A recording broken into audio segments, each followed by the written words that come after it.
Once again, welcome to the Suraj Computer Coaching YouTube channel. Hello students. Today I have decided to start class on C programming. ಬಹಳಷ್ಟು students ನನಗೆ ಕನ್ನಡದಲ್ಲಿ C ಪ್ರೋಗ್ರಾಮನ್ನು ಹೇಳಿ sir ಅಂತ ಕೇಳ್ಕೊತಿದ್ದಾರೆ. So ಆದ್ದರಿಂದ ಇವತ್ತು ನಾನು decide ಮಾಡಿದ್ದೀನಿ ನಮ್ಮ ಈ ಯೂಟ್ಯೂಬ್ ಚಾನಲ್ನಲ್ಲಿ ಸಿ ಕೋಡಿಂಗ್ ಸಿ ಪ್ರೋಗ್ರಾಮಿಂಗ್ ಕಲಿಯುವಂಥ ವಿದ್ಯಾರ್ಥಿಗಳಿಗೆ we will start C programming classes. Okay, so if you have not subscribed, please subscribe. Okay, let us start. What do you learn?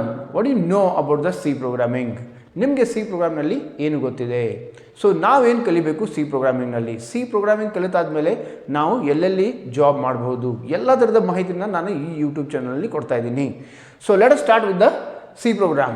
So first we will try to understand introduction to the C programming. So introduction to the C programming ನಲ್ಲಿ C program ಅನ್ನು ಯಾರು ಕಂಡುಹಿಡಿದರು, ಯಾವಾಗ ಕಂಡುಹಿಡಿದರು, ಎಲ್ಲಿ ಕಂಡುಹಿಡಿದರು ಅನ್ನೋದನ್ನು discuss ಮಾಡೋಣ. ಆಮೇಲೆ we will discuss features of C programming. Why C programming is so popular? C programming ಇಷ್ಟು ಯಾಕೆ ಪಾಪ್ಯುಲರ್ ಇದೆ, ಅದಕ್ಕೇನಾದರೂ ಕ್ಯಾರೆಕ್ಟರಿಸ್ಟಿಕ್ಸ್ ಆಫ್ C programming ಇರ್ತಾವೆ. ಸೊ ಅದನ್ನು ನಾವು ಡಿಸ್ಕಸ್ ಮಾಡೋಣ. ಸೊ ಅದಾದಮೇಲೆ ಡೇಟಾ ಟೈಪ್ಸ್ ಅಂತ ಹೇಳ್ತೀವಿ. There are so many important data types, ಅದನ್ನು ನಾವು ಕಲಿಬೇಕಾಗತ್ತೆ. ನೀವು ಕೆಲವೊಬ್ಬರಿಗೆ ಗೊತ್ತಿರ್ಬೋದು ಇಂಟೀಜರ್, ಫ್ಲೋಟ್, ಕ್ಯಾರ್, ಡಬಲ್, ಅದರ ಅರ್ಥ ಏನು ಎಲ್ಲನೂ ಡೀಟೇಲ್ ಆಗಿ ಕಲಿಯೋಣ.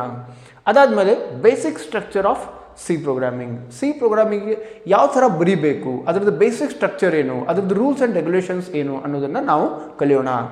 ಸೊ ಆಮೇಲೆ compiling and executing the C program. So compiling ಅಂದರೆ ಏನು ಅನ್ನೋದನ್ನು ನಾನು ಹೇಳ್ಕೊಡ್ತೀನಿ.